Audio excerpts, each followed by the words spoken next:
আজকের ভিডিওতে দেখবেন চিংড়ি মাছের ওলকপির ঘন্ট কিভাবে সহজ পদ্ধতিতে বানানো যায়।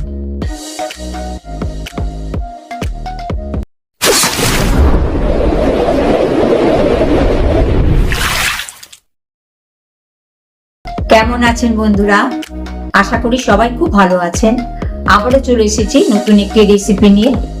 আজকে আমরা তৈরি করব চিংড়ি মাছের ওলকপির ঘন্ট। চিংড়ি মাছের ওলকপির ঘন্ট কিভাবে তৈরি হবে সেটা জানার জন্য সম্পূর্ণ ভিডিওটা কিন্তু দেখতে হবে। নমস্কার, আমার নাম রত্না ব্যানার্জি। রত্না রান্নাবান্না ইউটিউব চ্যানেলে আপনাদের সবাইকে স্বাগত জানাই। আসুন শুরু করা যাক।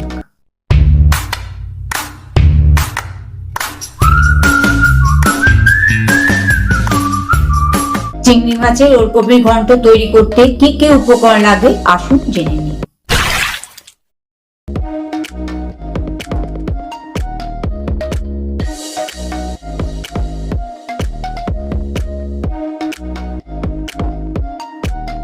চিংড়ি মাছের ওলকপির ঘন্ট তৈরি করার জন্য আমি প্রথমে ওলকপিটাকে ছাড়িয়ে নিচ্ছি।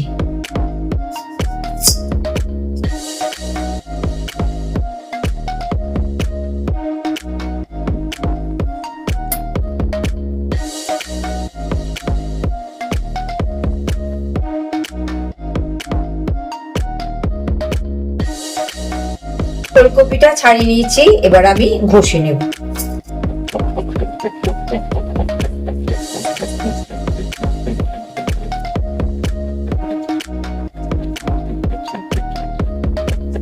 দেখুন, 4টে ওলকপি আমি এভাবে ঘষে নিয়েছি।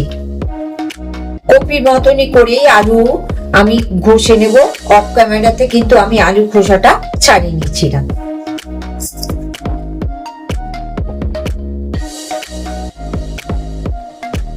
আলুটা আমি এভাবে ঘষে নিয়েছি। এবার আমি ধনেপাতা আর টমেটোটা কেটে নেব। এবার আমি ধনেপাতাটা কেটে কুচিয়ে নিচ্ছি।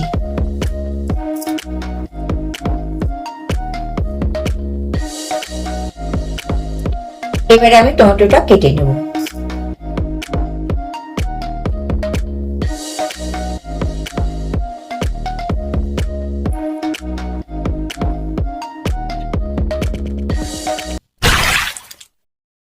চিংড়ি মাছের ওলকপির ঘন্ট তৈরি করার জন্য আমি 200 চিংড়ি মাছ নিয়েছি। এবার অফ ক্যামেরাতে কিন্তু আমি খোসাগুলো ছাড়িয়ে নিয়েছি।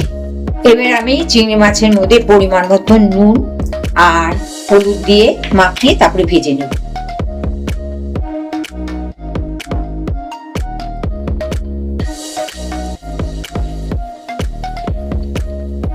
কড়াইটা গরম হয়ে গেছে, এবার আমি 50 গ্রাম তেল ঢেলে দিচ্ছি।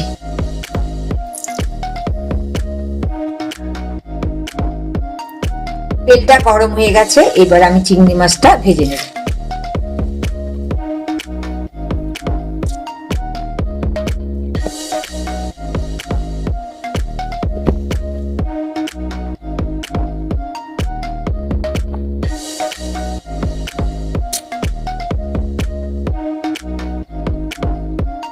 বেশি কড়া করে ভাজবো না, খুব হালকা করে ভাজবো। ভেজে আমি তুলে নেব।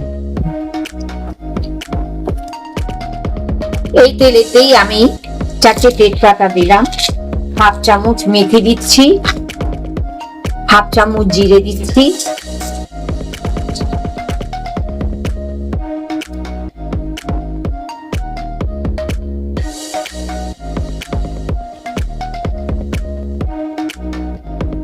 আলুটা একটু হালকা ভাজা হয়ে গেলে আমি ওলকপিটা দিয়ে দেবো।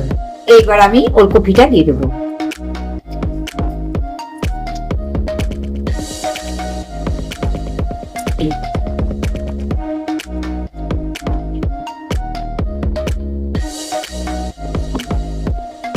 নুন দিয়ে দিচ্ছি পরিমাণ মতন হলুদ দিচ্ছি, পরিমাণ মতন ধনে গুঁড়ো দিলাম, 4টে কাঁচা লঙ্কা দিচ্ছি।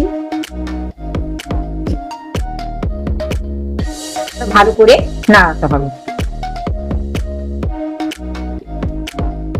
ভালো করে মশলাটা মিশিয়ে নিয়েছি। এবার আমি 5 মিনিটের জন্য ঢেকে দেব।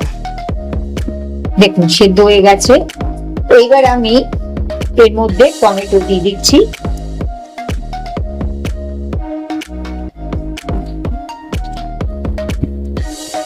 এবারে চিংড়ি মাছটা দিয়ে দিতে হবে,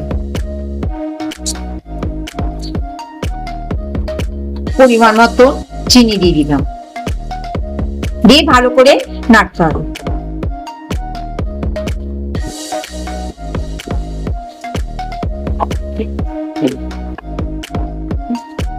এবারে 5 মিনিটের জন্য ঢেকে দেবো, নামানোর সময় ধনেপাতা দিয়ে নামিয়ে।